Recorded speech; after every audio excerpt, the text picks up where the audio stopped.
Tiba-tiba pas mereka itu lagi bercanda, mereka semua ini dengar ada suara laki-laki yang teriak berisik. Nah, suaranya itu menggema. Mereka ini nggak tahu suara itu berasal dari mana. Yang jelas mereka semua itu mendengar suaranya itu menggema. Di sekitaran jam 12:30 dini hari, Ahmad itu kebangun. Jadi dia itu seperti orang yang tindian, seperti orang yang rep-repan. Dia tiba-tiba ngelihat ke arah tangga. Ada perempuan yang turun persis dari atas tangga itu. Dan perempuan ini tangan sebelah kiri megang gagang tangga itu sambil turun pelan. Nah, Ahmad ini ngelihat, loh, ini kan perempuan yang ada di lukisan itu.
Bismillahirrahmanirrahim. Assalamualaikum warahmatullahi wabarakatuh.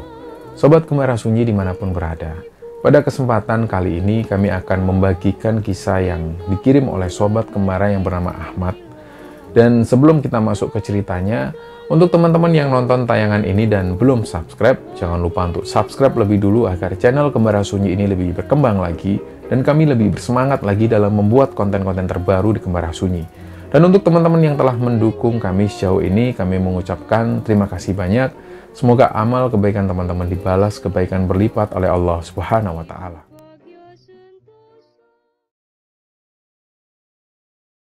Di episode kali ini, teman-teman, kami akan menceritakan sebuah kisah yang dibagikan oleh sobat kembara yang bernama Ahmad. Jadi, kisah ini pernah terjadi di sekitaran tahun 2009, kejadiannya di sebuah rumah di Bandung. Nah, jadi Ahmad ini, kedua orang tuanya adalah berasal dari suku Madura. Dan Ahmad tinggal di kota Jember. Jadi sejak SMP, ayahnya Ahmad itu sering berpesan ke dia supaya nantinya dia bisa kuliah di Bandung. Ada sebuah universitas ternama di sana yang kalian pasti tahu lokasinya di mana. Nah, ayahnya Ahmad ini pengen salah satu anaknya bisa kuliah di sana. Dan kebetulan Ahmad ini adalah anak pertama. Jadi sudah dari sejak SMP, ayahnya sudah berpesan seperti itu. Sampai pada akhirnya setelah dia lulus SMA, dia pun mencoba tes untuk masuk di kampus tersebut. Dan alhamdulillah akhirnya dia diterima. Dan singkat cerita, berangkatlah Ahmad menuju ke Bandung. Jadi waktu itu dia masih tinggal di rumah Pak D dan Budenya. Dia tinggal di sana dan mengikuti ospek dan segala macam. Dan setelah itu dia kenal dengan satu orang teman namanya Rio. Rio ini asalnya dari Jogja. Jadi merasa sama-sama orang Jawa, Ahmad pun akhirnya berteman lebih akrab dengan Rio ini. Dan Rio ini bilang, "Mat, kamu ngekos di mana?" Ahmad bilang bahwa dia masih tinggal di rumah Pak D dan Budenya untuk sementara waktu, sekitar 1 atau 2 bulanan, setelah itu dia akan ngekos. Nah, Rio menawarkan, gimana kalau kita ngontrak aja? Nanti kita cari orang-orang yang bisa patungan untuk ngontrak rumah. Kalau dihitung-hitung lebih hemat gitu, Mat.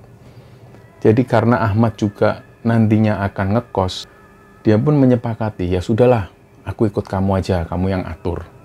Nah, 2 hari setelah itu, Rio ini bawa teman-teman yang lain. Ada teman-teman yang lain sekitar 4 orang. Mereka ini juga berniat untuk patungan sewa rumah, sewa kontrakan. Nah, setelah ngobrol-ngobrol, ternyata dari 4 orang ini cuma 1 yang asalnya dari Jakarta, yaitu Arif. Selebihnya mereka berasal dari Jawa Barat. Setelah mereka sepakat, akhirnya 6 orang ini, sepulang dari kampus itu mereka mulai mencari kontrakan. Nah, ada di sana itu, di sekitaran daerah Dago, memang terkenal sekali dengan kawasan kos dan juga kawasan kontrakan mahasiswa. Mereka mulai cari rumah kontrakan di sana. Ternyata sampai siang hari mereka cari kontrakan rumah itu nggak semudah seperti yang mereka bayangkan. Rumah kontrakan umumnya sudah full semua, adanya cuma kos-kosan. Jadi mereka cari-cari dan sampailah mereka ini berhenti di sebuah warung. Mereka pesan es di sana dan mereka ngobrol-ngobrol. Ini selanjutnya seperti apa. Dan ternyata obrolan mereka ini direspon oleh 1 orang yang duduk-duduk di sana. Ternyata dia ini adalah mahasiswa juga. Dia kuliah di Bandung juga, tapi kampusnya beda dengan Ahmad dan teman-teman. Nah, si anak ini bilang, "Mas, coba jalan ke arah sana." Itu di situ ada jalan, rumahnya itu kayaknya kosong. Tapi rumah ini tusuk sate. Mungkin itu yang membuat rumah ini masih kosong sampai sekarang. Coba cari info di sana, itu di depan ada plakat untuk menghubungi orangnya. Coba ke sana. Nah, Ahmad dan teman-teman akhirnya menerima info ini. Mereka juga berpikir mereka belum menuju ke daerah sana. Akhirnya setelah minum es itu, mereka jalan lagi menuju ke daerah yang dimaksud oleh anak ini. Begitu memasuki sebuah kawasan, yang mereka lihat memang ada rumah. Rumah ini posisinya tusuk sate. Nah, rumah ini terlihat kosong. Akhirnya dia coba menghubungi nomor yang ada di sana, tertera ada nama Pak Sugeng. Cobalah ditelepon oleh mereka dan sekitar setengah jam kemudian datanglah bapak-bapak. Beliau datang dan memperkenalkan diri, nama beliau Pak Sugeng. Nah, waktu itu Pak Sugeng langsung menjelaskan, ini mahasiswa dari mana? Oh, mahasiswa dari kampus apa? Oh, deket dong. Ya sudah, ayo masuk dulu. Pagar dibuka, mereka pun dipersilakan masuk. Rumah ini terdiri dari 2 lantai. Nah, begitu buka pintu rumah, si Ahmad itu langsung merasakan ada aura-aura yang nggak enak yang dirasakan. Dan pertama kali membuka, di ruang tamu itu ada lukisan. Lukisan ini panjangnya sekitar 2 meter dan lebarnya hampir 1 meteran lebih. Lukisan ini yang membuat mereka itu agak takut karena lukisan ini perempuan. Jadi tergambarkan di situ ada perempuan yang hanya dibalut dengan sehelai kain. Nah, kain ini menutupi payudara dan juga di bagian kelaminnya. Jadi hanya mengenakan sehelai kain itu. Dan raut wajah atau ekspresi dari perempuan yang ada di lukisan ini, ekspresinya itu terlihat marah. Terlihat dari mata dan juga bagian bibirnya yang ekspresinya itu terlihat marah. Disinilah mereka pertama kali langsung ngelihat lukisan ini. Karena lukisan ini begitu menarik mereka, posisinya ada di sebelah kiri. Mereka lihat. Dari sini akhirnya Pak Sugeng menjelaskan, oh itu lukisan Pak Tommy, pemilik rumah ini. Beliau yang ngelukis itu sendiri. Itu kan dilihat ada tanda tangannya TM di situ. Nah, itu Pak Tommy. Jadi akhirnya Pak Sugeng ini pun mempersilahkan mereka duduk. Di rumah itu ada tempat duduk. Jadi beberapa barang-barang pemilik rumah ini masih ada di sana seperti kasur, lemari, dan juga beberapa lukisan karya dari Pak Tommy ini. Nah, Pak Sugeng menjelaskan, saya ini sahabatnya Pak Tommy. Dulu Tommy ini teman saya kuliah, teman dekat sekali. Nah, Tommy ini memutuskan nggak menikah. Dia memilih jalan itu, dan sampai akhirnya Tommy meninggal, dia nggak punya ahli waris, dan rumah ini diambil alih oleh keponakan-keponakannya Tommy yang ada di Jakarta. Sementara selama beberapa tahun itu, ponakannya ini sudah nggak mau ngurusi rumah ini. Sampai pada akhirnya beberapa bulan terakhir ini, mereka menghubungi saya saya disuruh ngurusi rumah tersebut untuk dikontrakkan. Jadi rumah ini sudah hampir 2 tahunan kosong. Oh gitu Pak. Jadi mereka sedikit tahu, oh ternyata Pak Sugeng ini bukan bagian dari keluarga. Beliau hanyalah sahabat dekat dari Pak Tommy, pemilik rumah ini, dan beliau sengaja untuk ngurusi rumah tersebut. Setelah ngobrol sebentar, Pak Sugeng pun ngajak mereka jalan, naik ke lantai 2. Nah, begitu naik di lantai 2, di tangga itu, persis di tengah-tengah ada lukisan yang sama lagi. Maksudnya bahwa lukisan ini adalah sosok perempuan yang sama, dengan pose yang berbeda, tapi beliau masih menggunakan sehelai kain untuk menutupi bagian payudara dan juga bagian kelamin. Nah, lukisan ini sosoknya selalu sama, perempuan yang sama, dan ekspresinya itu dalam keadaan marah. Mereka sendiri nggak tahu siapa perempuan ini, dan Pak Sugeng juga belum menjelaskan tentang itu. Jadi mereka sekali lagi itu kaget. Pak, si Ahmad ini tanya, Pak, lukisan kayak gini ini ada berapa ya di sini? Kok saya lihat di bawah juga ada.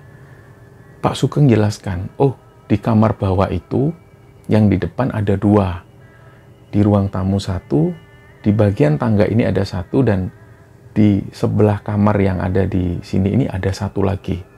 Jadi total ada 5 lukisan. Kenapa ya Pak kok sosoknya sama yang dilukis sama Pak Tommy ini? Oh itu beliau sendirilah yang tahu. Saya nggak bisa cerita Mas. Oh ya sudah, jalanlah mereka. Di lantai 2 itu ada 2 kamar. Di lantai bawah ada 2 kamar. Nah, mereka melihat memang masih banyak barang-barang dari pemilik yang ada di sana.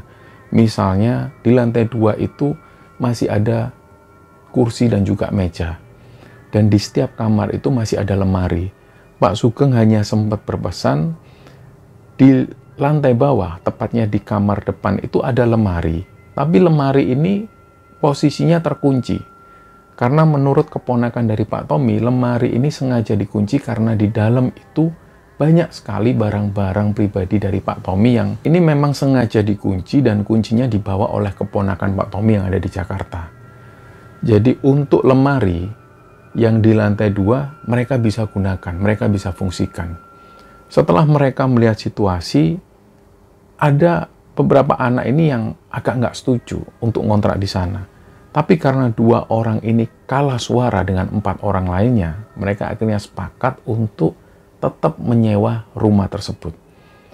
Nah, muncul ide dari salah satu orang, yaitu si Arif. Si Arif ini bilang, gimana kalau kita sewa sekalian 2 tahun aja? Kalian kan tahu, cari kontrakan di sini ini susah. Nah, teman-teman yang lain nggak menyetujui pendapatnya Arif. Sudahlah, kita coba 1 tahun dulu, kita rasakan dulu, kalau memang cocok nanti kita nambah lagi. Nggak usah terlalu buru-buru. Akhirnya sepakatlah mereka, dan mulailah pada saat itu mereka menyelesaikan pembayaran, dan keesokan harinya mereka mulai pindah di sana. Nah, begitu pertama kali datang, mereka ini sudah rebutan tempat. Beberapa di antara mereka itu lebih memilih di lantai 2, sedangkan yang memilih di kamar lantai bawah ini cuma si Ahmad. Karena Ahmad sendirian yang memilih di kamar bawah itu, Ahmad pun akhirnya nggak berani. Dia ambil lagi tasnya dan juga barang-barangnya, dibawa ke lantai 2. Nah, sekitar jam 6:30 malam, mereka duduk-duduk di bawah. Jadi di ruang tamu itu, persis di bawah tangga, mereka menggelar tikar dan mereka nyanyi-nyanyi di sana. Nyanyi-nyanyi bercanda sampai sekitar jam 9 malam. Tiba-tiba pas mereka itu lagi bercanda, mereka semua ini dengar ada suara laki-laki yang teriak, "Berisik!" Nah, suaranya itu menggema. Mereka ini nggak tahu suara itu berasal dari mana. Yang jelas, mereka semua itu mendengar suaranya itu menggema. Dari situ akhirnya yang megang gitar ini si Arif, gitar ini pun ditaruh pelan-pelan, mereka nggak bersuara sedikit pun. Akhirnya mereka saling ngelihat satu sama lain. Terus si Ahmad bilang, "Ayo istirahat aja yuk. Kayaknya ada yang nggak suka kalau kita berisik." Ya sudah, ayo. Mereka cepet-cepetan naik ke lantai 2 dan masuk di kamar yang sama. Jadi malam itu mereka tidur di satu kamar 6 orang. Meskipun mereka tahu bahwa malam itu akan berakhir tidak menyenangkan, karena mereka tidur 6 orang, sempit-sempitan, apalagi hawanya itu juga membuat mereka gerah. Ternyata sekitar jam setengah 11 malam, waktu mereka ini ada di kamar, mereka itu mulai mendengar ada suara-suara berisik. Dan mereka semua itu dengar, sampai-sampai mereka nggak bisa tidur. Pertama kali mereka dengar, persis di depan pintu kamar mereka itu, ada yang ngelempar.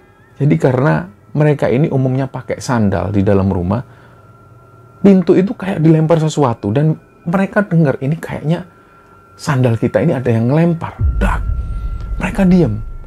Sampai jam setengah 12, mereka dengar lagi ada gangguan-gangguan.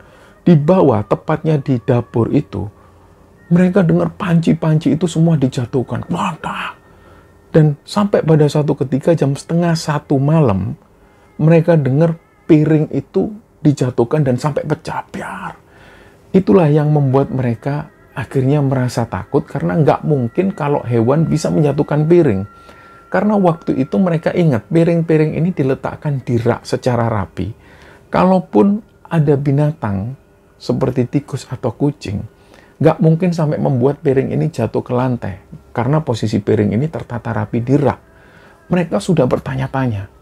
Nah, kejadian itu sampai jam setengah 3 dini hari. Mereka nggak bisa tidur, dan suara-suara yang ada di luar kamar itu berisik semuanya. Kayak benar-benar ada aktivitas di luar. Nah, menjelang jam 3 lebih, suara berisik ini semakin menjadi-jadi. Kayak benar-benar ada pergerakan di luar itu seperti orang beraktivitas. Ada yang mukul-mukul besi, ada yang menjatuhkan barang. Sampai mulai terdengar adzan subuh, barulah suara-suara ini berangsur menghilang. Nah, dari situlah mereka mulai bangun dalam keadaan yang masih ngantuk. Begitu mereka buka pintu, ternyata benar, sandal yang tadinya itu tertata rapi di depan pintu kamar, ini semuanya serba amburadul. Dan bahkan ada satu sandal itu yang dilempar jauh sekali. Mereka turun, begitu mereka turun ke bawah, mereka kaget. Karena yang pertama mereka lihat, meja yang ada di ruang tamu itu terlihat sekali ada yang menyeret sampai menutupi pintu kamar yang ada di depan. Dan lukisan yang ada di bawah itu terlihat miring. Baru begitu mereka ini menuju ke dapur, dapur itu kondisinya berantakan semua, panci-panci berjatuhan, dan bahkan piring yang kemarin malam mereka dengar piring itu jatuh, mereka lihat di situ ternyata piring ini pecah semua. Nah, inilah yang membuat mereka itu bertanya-tanya. Akhirnya pagi itu mereka berangkat ke kampus, sekitar jam 1 siang, mereka kembali lagi ke rumah itu. Nah, siangnya mereka berpikir, malam nanti kita tidur bareng-bareng aja yuk di sini, di ruang tamu.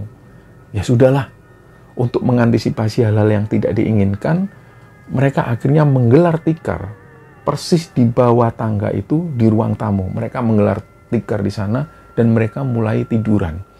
Jam 10 malam, Ahmad itu coba manggil si Arif, "Rip, kamu sudah tidur?" "Belum, Mat." "Ada yang sudah tidur belum?" Ternyata di antara 6 orang ini nggak ada yang tidur. Mereka benar-benar masih terjaga.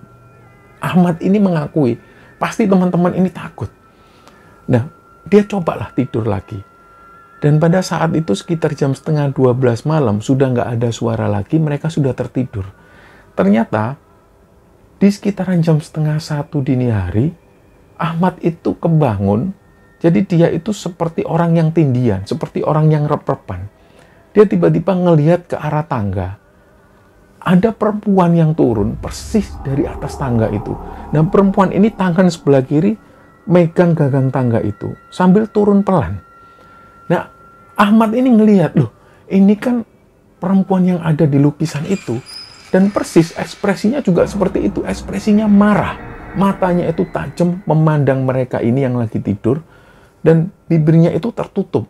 Dan perempuan ini jalan menuruni tangga dengan pelan sekali sambil tangannya itu terus megang gagang tangga. Nah, dengan posisi yang seperti itu, Ahmad ini nggak bisa gerak, bahkan mengeluarkan suara pun dia nggak bisa. Dia cuma mengerang-erang, Dia bisa ngelihat temennya yang ada di samping. Ternyata teman yang ada di samping itu juga ngalami hal yang sama. Dia ini juga tindian. Ahmad waktu itu nggak bisa ngelihat yang lain karena Dia pandangannya terbatas, dan kejadian itu sekitar beberapa detik. Kemudian barulah Ahmad ini bisa duduk, dia bangunkan teman-temannya. Ahmad waktu itu masih sempat ngelihat 5 orang teman yang lain ini juga mengalami tindian. Dan begitu dibangunkan, teman-temannya itu langsung istighfar semua. Astagfirullahaladzim, kalian ini kenapa? Barulah cerita satu persatu. Diketahui bahwa 6 orang ini mengalami tindian yang sama, dan mereka semua melihat wujud perempuan yang sama. Perempuan yang turun dari tangga, dan perempuan ini adalah sosok yang terlukis di lukisan-lukisan itu. Nah, yang ada di pikiran Ahmad kok bisa sama, dan kok bisa timingnya itu pas semua merasakan tindian atau reperpan yang sama. Dan disitulah akhirnya Ahmad bertanya-tanya. Jadi di sekitar jam 1:30 dini hari, mereka sudah nggak bisa tidur lagi. Mereka akhirnya cuma duduk-duduk, dan kadang-kadang mereka juga mendengar ada suara benda jatuh di atas. Nah, kejadian itu berhari-hari, sampai beberapa orang teman Ahmad ini nggak berani lagi tidur di sana. Mereka lebih memilih nginep di rumah temannya. Jadi tinggallah 4 orang yang tinggal di rumah tersebut. Nah, pada suatu malam, Ahmad ini kebangun. Mereka semua tidur di lantai 2, 4 orang ini. Ahmad kebangun. Dia harus ke kamar kecil, dia harus kencing. Sebenarnya Ahmad ini sudah ketakutan. Tapi karena dia sudah nggak bisa nahan, dia pun keluar kamar. Pelan-pelan dia keluar kamar. Lampu yang ada di rumah ini biasa nggak dimatikan oleh teman-teman. Mereka takut, jadi lampu dibiarkan nyala. Begitu Ahmad keluar, dia ngelihat kok lampu yang ada di ruang tamu ini mati. Padahal selama mereka tinggal di sana, lampu yang ada di rumah ini nggak pernah dimatikan. Itu kok lampu ruang tamu kok mati, bisa kelihatan dari atas. Nah, Ahmad pun dia ragu-ragu, kayak mau turun, mau enggak, tapi dia nggak bisa nahan kencingnya, dia pun turun. Begitu Ahmad ini turun, masih sampai di tangga, dia ngelihat di bawah itu ada sosok anak-anak, usianya sekitar 7 tahunan. Dia tuh duduk-duduk, tapi duduk lesehan. Nah, si anak itu kayak main sesuatu, nggak tahu main apa karena membelakangi Ahmad. Jadi dari situ Ahmad itu langsung merinding. Dia nggak berani turun dan nggak bisa bergerak. Akhirnya yang dia lakukan, dia cuma bisa teriak-teriak ke temannya, tolong, tolong teman-teman, tolong. Dia cuma teriak seperti itu, dan si anak kecil ini noleh ke arah Ahmad. Begitu anak kecil ini noleh, wajahnya itu rata, pucat rata. Disitulah Ahmad itu langsung jatuh. Dia masih merasakan merinding, dan dia panggil teman-temannya. Ada satu orang yang keluar itu kaget ngelihat Ahmad yang jatuh. Kamu kenapa, Ahmad? Tolong. Ahmad pun dibawa ke kamar, dan waktu itulah Ahmad ini ngompol. Dia nggak bisa nahan kencingnya itu, dia ngompol. Jadi teman-temannya heran, kamu kenapa, Ahmad? Nah, teman-temannya ini tahu bahwa Ahmad itu nggak pernah berbohong tentang hal-hal yang semacam ini. Ketika Ahmad cerita bahwa tadi dia melihat sosok anak kecil di ruang tamu, teman-temannya akhirnya jadi takut. Dan hal itu berlangsung sampai pagi. Nah, pagi harinya, mereka seperti biasa berangkat ke kampus. Jadi 4 orang ini masih bertahan di rumah tersebut dengan banyaknya gangguan-gangguan. Sekitar 2 mingguan mereka tinggal di sana, datanglah satu orang temannya Arif ini. Nah, satu orang temannya Arif ini namanya Gufron. Dia kuliah di kampus yang berbeda dengan mereka, karena Gufron ini adalah teman satu kampung dengan Arif. Gufron main ke tempat itu. Awalnya Gufron ini cuma ngelihat-ngelihat ke atas sambil dia itu sesekali memandang ke arah lukisan tersebut. Arif ini tahu bahwa Gufron ini orangnya peka. Dia bisa melihat sesuatu yang tidak bisa dilihat oleh orang lain. Jadi pada saat itulah Arif ini tanya, kamu lihat apa, Fron? Gufron cuma jawab, rame banget di sini, Rif. Rame gimana maksudmu? Kami cuma tinggal 4 orang. Ya kamu tahulah, rame maksudku itu seperti apa. Rame banget di sini. Terus gimana, Fron? Menurutmu, Fron? Kamu bisa nggak ngusir mereka? Ah, gila kamu. Ya nggak bisa lah. Mereka ini sudah lama tinggal di sini, Rip. Terutama yang tinggal di lukisan-lukisan itu. Itu kayaknya memendam amarah yang sangat dalam sekali. Udahlah, aku nggak kuat tinggal di sini. Nah, Gufron mengungkapkan hal itu ke Arif. Jadi seolah-olah ada gesekan energi yang dirasakan oleh Gufron seperti itu. Akhirnya Gufron pun pamit. Dia kembali pulang. Setelah beberapa hari kemudian, Arif menghubungi Gufron lagi. Fron, kamu datanglah ke rumah kita, Fron. Cobalah ini dipikirkan gimana caranya. Hampir tiap malam itu kami diganggu seperti ini, kami nggak nyaman, Fron. Tidur nggak pernah enak. Nah, Gufron sendiri cuma menjelaskan, aku tuh nggak bisa berbuat banyak. Aku memang peka terhadap hal-hal seperti itu, aku bisa ngelihat. Tapi untuk ngusir atau memindahkan mereka, aku nggak punya kekuatan apapun. Sekitar 1 bulan mereka tinggal di sana, mereka ini mengalami kejadian lagi yang lebih menyeramkan. Jadi waktu itu seperti biasa mereka tidur di ruang tamu, persis di bawah tangga. Mereka tidur sekitar jam 11 malam. Nah, tiba-tiba Ahmad itu merasa bahwa dalam tidurnya kayak ada yang megang kakinya.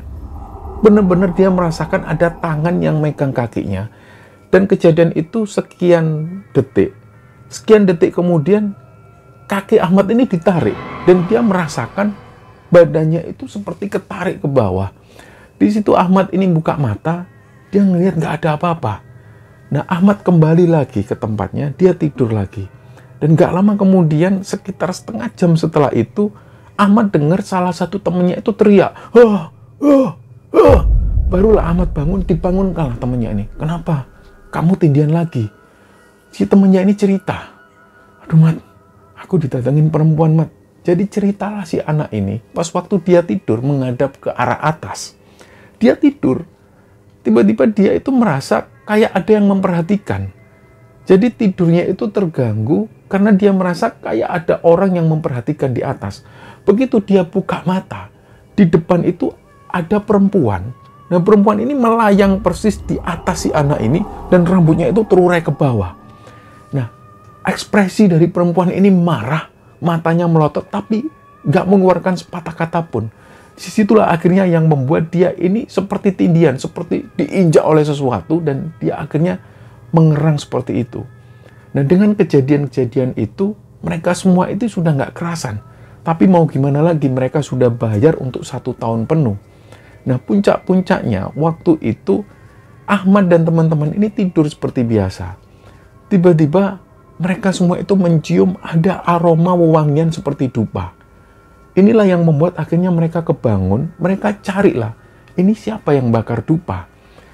Yang ada di pikiran mereka mungkin ada tetangga yang bakar dupa. Begitu mereka keluar rumah, ternyata malah di luar itu mereka nggak mencium apapun. Sementara di dalam rumah, mereka mencium aroma dupa ini begitu kuat. Nah, mereka jadi bingung. Mereka naik ke atas, dipastikan, dilihat lagi. Kira-kira siapa yang bakar dupa? Ternyata nggak ada. Dan 4 orang ini akhirnya kembali lagi ke bawah. Mereka hanya diem waktu itu. Karena mereka juga menahan ngantuk dan mereka nggak bisa ngapa-ngapain, ditambah juga mereka merasa takut, mereka nggak bisa tidur. Dan kejadian itu sampai sekitar jam 3 dini hari, barulah saking ngantuknya mereka mulai selonjoran lagi dan mereka mulai mencoba untuk tidur. Belum lama mereka tidur, mereka itu mendengar ada suara dari lantai 2. Nah, suara ini adalah suara perempuan, dia itu teriak, "Ah!" Nah, mereka ini dengar semua, 4 orang ini dengar, mereka bangun, nggak berani naik ke atas. Akhirnya mereka keluar dari rumah. Di pagi hari itu mereka keluar rumah, sementara di luar ini masih sepi. Dan sampai jam 6 pagi barulah mereka balik lagi ke rumah. Mereka mulai siap-siap untuk berangkat ke kampus. Dan puncak-puncaknya lagi, pada saat itu mereka tidur di rumah. Dan pada saat tidur inilah, ada satu temannya itu yang kesurupan. Dia ini awalnya kesurupannya itu nggak ekstrim. Jadi dia tiba-tiba duduk dan langsung ngelihat ke arah teman-temannya. Dan kebetulan waktu itu Ahmad ini belum tidur. Ngelihat satu orang temannya, "Kamu ngapain kok bangun?" Lah, si satu orang yang kesurupan ini ngelihat ke arah Ahmad, matanya itu melotot. Ahmad tentu waktu itu langsung kaget. "Kamu jangan gitu mandangnya." Nah, suara si anak ini berubah jadi berat. Suaranya seperti bapak-bapak. "Kamu jangan berisik di sini." Setelah ngomong seperti itu, si anak tadi yang tadinya duduk, tiba-tiba langsung lemes, dia tidur lagi. Nah, Ahmad kaget, dia ketakutan, dia bangunkan teman-temannya. Dan semenjak hari itu, 3 orang teman Ahmad ini sudah dapat tempat untuk tidur di tempat kos-kosan temannya. Dan Ahmad sendiri inilah yang nggak dapat tumpangan. Malam itu Ahmad berpikir, tidur di masjid aja. Biasanya kalau tidur di masjid aman. Ahmad tidur di masjid. Ternyata di masjid itu ada beberapa orang musyafir yang juga tidur di sana. Ada 2 orang. Nah, Ahmad memilih tidur persis di samping mereka. Pas waktu tidur, di tengah malam itu, Ahmad ini kedinginan. Jadi Ahmad bangun, dia cari-cari lah. Mungkin ada selimut yang bisa dipakai. Dia nemu kain, ada kain panjang warna gelap, dipakailah. Kain ini dibawa, diselimutkanlah ke tubuhnya. Pas waktu Ahmad ini sudah mulai tidur, dia mencium aroma wewangian. Nah, dicium-cium lagi ternyata kok aroma wangi ini berasal dari kain yang diselimutkan ke tubuh Ahmad. Tapi tanpa berpikir panjang, karena Ahmad ini sudah terlanjur ngantuk, dia tidur lagi, diselimutkanlah kain ini, dan pada saat tidur inilah dia mimpi. Ahmad itu mimpi, posisinya masih ada di masjid, terus datanglah si perempuan yang ada di lukisan itu. Si perempuan ini datang, langsung mendekat ke arah Ahmad, selimut Ahmad ini ditarik, dan dia itu nunjuk ke arah rumah tersebut. Jadi seolah-olah dari gerak tubuhnya, perempuan ini nyuruh Ahmad untuk kembali pulang. Tapi Ahmad gak mau pulang. Dia mau tinggal di sana karena dia takut. Nah, si perempuan ini terlihat marah, tapi dia gak ngomong apapun. Lama-lama, si perempuan ini pun pergi, perlahan pergi, dan gak lama setelah itu datanglah orang-orang yang umumnya ini adalah bapak-bapak. Bapak-bapak ini masuk masjid, langsung bawa tubuh Ahmad dimasukkan di sebuah keranda dan ditutup dengan kain. Di situ Ahmad nggak bisa gerak. Pak, tolong Pak, saya belum mati Pak, saya belum mati Pak. Dan dia itu juga mendengar ada suara orang-orang, la ilaha illallah. Ahmad ini merasa kok aku ini kayak orang mati, dia dibawa seperti itu. Dan Ahmad nggak bisa gerak. Kejadian itu sampai sekitar 10 menitan dalam mimpi Ahmad. Sampai-sampai dia itu diturunkan dan Ahmad itu melihat bahwa dia sudah ada persis di samping liang lahat. Disitulah akhirnya Ahmad bisa memberontak dan dia bangun dari tidurnya. Dan pas waktu dia bangun, salah satu orang yang tidur di sana itu juga kaget karena ngelihat Ahmad yang mengerang-ngerang. Si orang ini tanya, "Kenapa Mas?" "Saya mimpi buruk Pak." "Loh, Masnya belum baca doa kali?" "Sudah Pak, Masnya sudah wudhu." "Sudah Pak." Terus akhirnya si bapak-bapak ini bilang, "Nah Masnya pakai selimut ini. Jangan Mas, ini buat orang mati." Barulah Ahmad ini sadar. Ternyata kain yang dibuat selimut oleh Ahmad ini adalah penutup keranda mayat yang ada lafaz la ilaha illallah Muhammad Rasulullah. Yang biasanya kain ini berwarna hijau tua yang ditutupkan di keranda mayat. Nah Ahmad baru sadar, astagfirullahaladzim, pantesan dari tadi kok bau wangi. Ya sudah Mas, dikembalikan aja. Dikembalikanlah oleh Ahmad dan pagi harinya pada saat subuh itu Ahmad mengikuti sholat jamaah. Setelah itu dia kembali lagi ke rumah. Pada saat Ahmad kembali ke rumah, ternyata teman-teman yang lain belum juga kembali ke rumah. Mereka masih tidur di kos-kosan temannya masing-masing. Setelah Ahmad mandi-mandi, Ahmad ini keramas. Nah, dia ingat cerita si Arif. Pada waktu itu Arif ini pernah mandi keramas di kamar mandi. Dan pas waktu Arif ini nutup mata karena posisinya keramas, begitu Arif ini buka mata, ternyata di depan Arif persis itu ada sosok perempuan tersebut. Dan matanya itu selalu dalam keadaan marah dan matanya berwarna merah.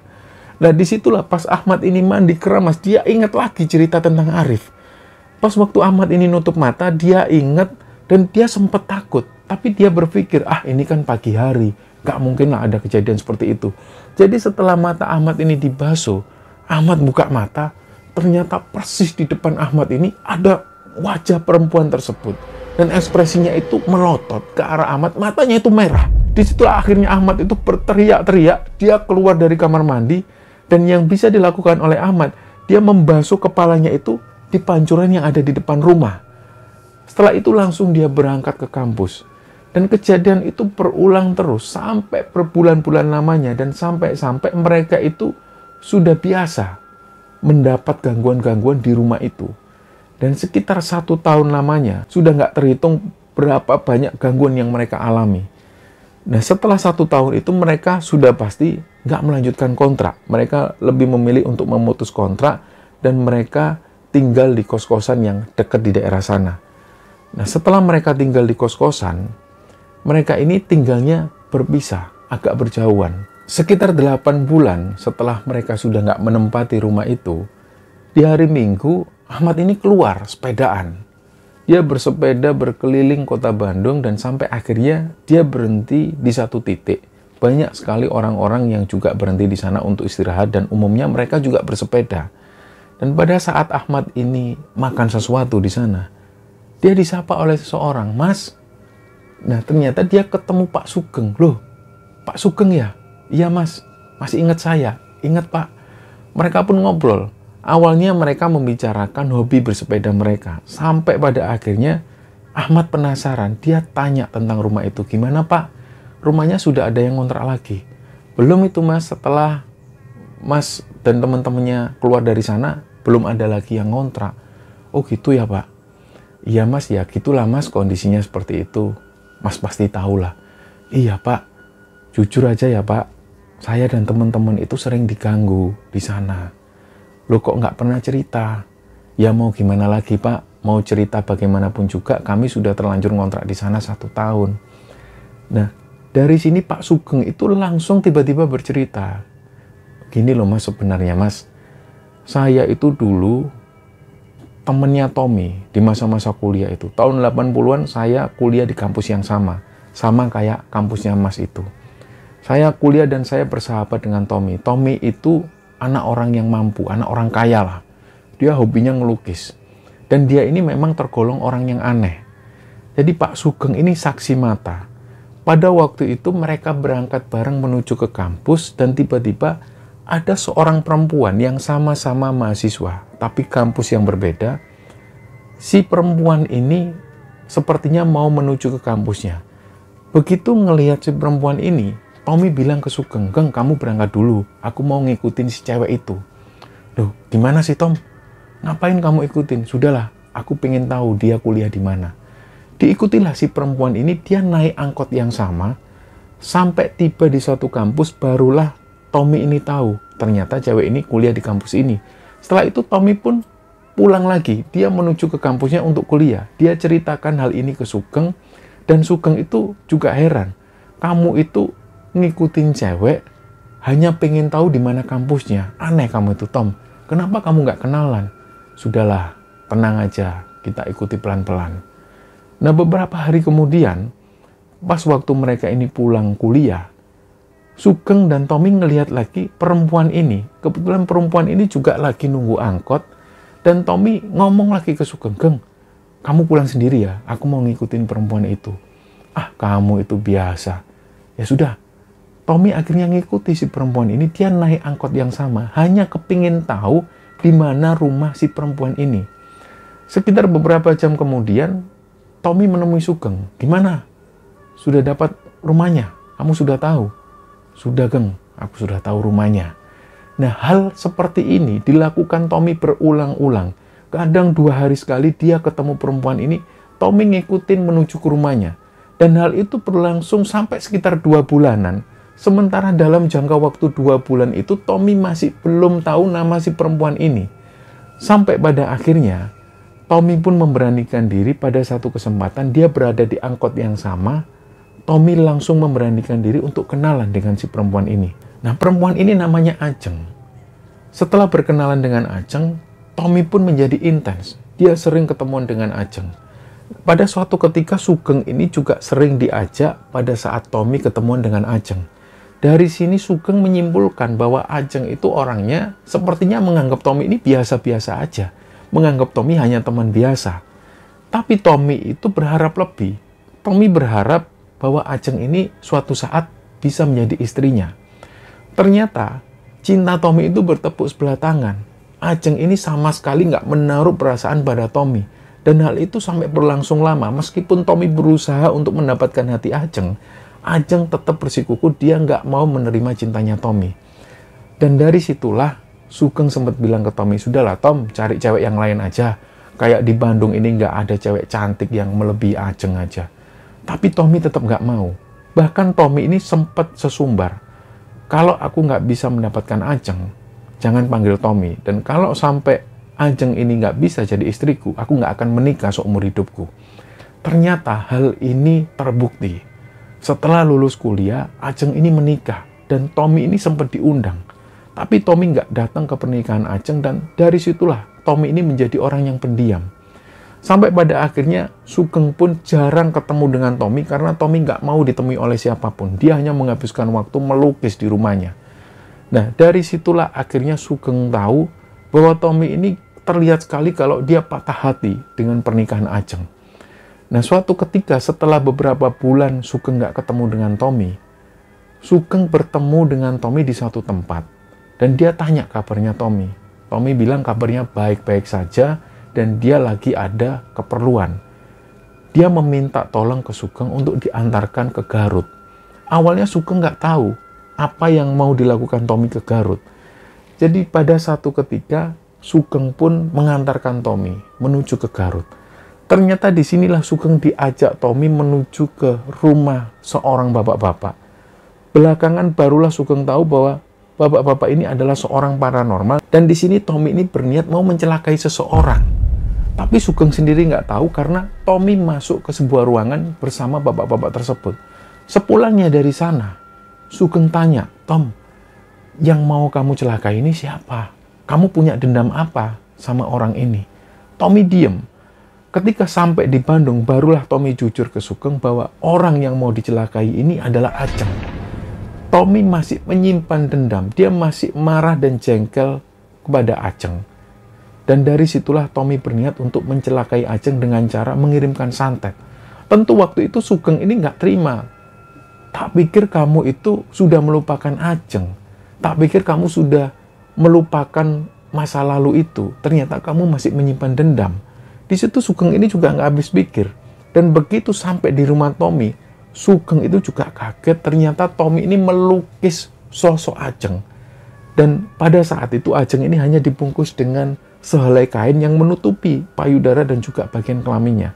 Dan setiap kain yang menutupi bagian-bagian tertentu dari Ajeng ini semuanya berwarna merah. Dan setiap kali Tommy melukis sosok Ajeng selalu dengan ekspresi marah. Nah, ketika Sugeng tanya, "Kenapa kok kamu melukis Ajeng dengan ekspresi seperti ini?" Tommy menjelaskan, "Ya inilah sebenarnya karakter Ajeng itu seperti ini, dia marah." Dan Sugeng tanya, "Kenapa kok kamu hanya menutupi bagian payudara dan juga bagian kelamin Ajeng dengan kain warna merah?" Menurut Tommy ini adalah bentuk kemarahan Tommy yang ditujukan untuk Ajeng. Disitulah Sugeng mulai berpikir Tommy ini jadi orang yang aneh. Dan berbulan-bulan kemudian, entah apakah santet yang dikirim oleh Tommy ini berhasil atau tidak kepada Ajeng, yang jelas menurut Sugeng, beberapa bulan setelah itu Tommy ini sakit-sakitan. Dan setiap kali dibawa ke rumah sakit, pihak rumah sakit pun nggak bisa mendiagnosa secara persis penyakit apa yang diderita oleh Tommy.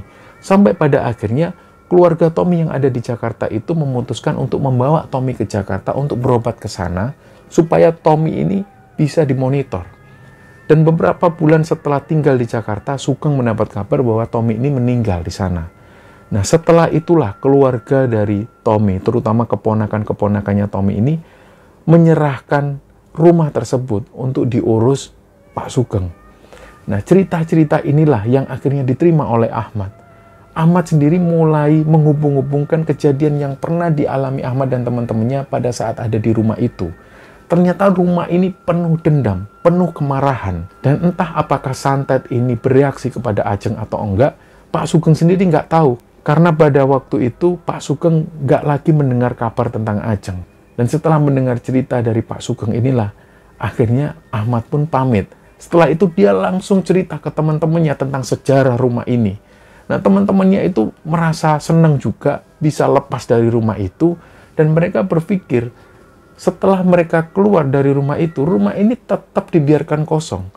Gak ada orang yang berani menyewa di rumah tersebut. Nah, cerita inilah teman-teman yang dibagikan oleh Ahmad kepada Kembara Sunyi. Dan semoga kisah ini bisa kita ambil hikmah dan bisa kita ambil pelajaran di dalamnya. Mohon maaf kalau ada salah-salah kata. Wassalamualaikum warahmatullahi wabarakatuh. Jauh-jauh bintang hati di langit tinggi, samar-samar di balik awan suram membayang.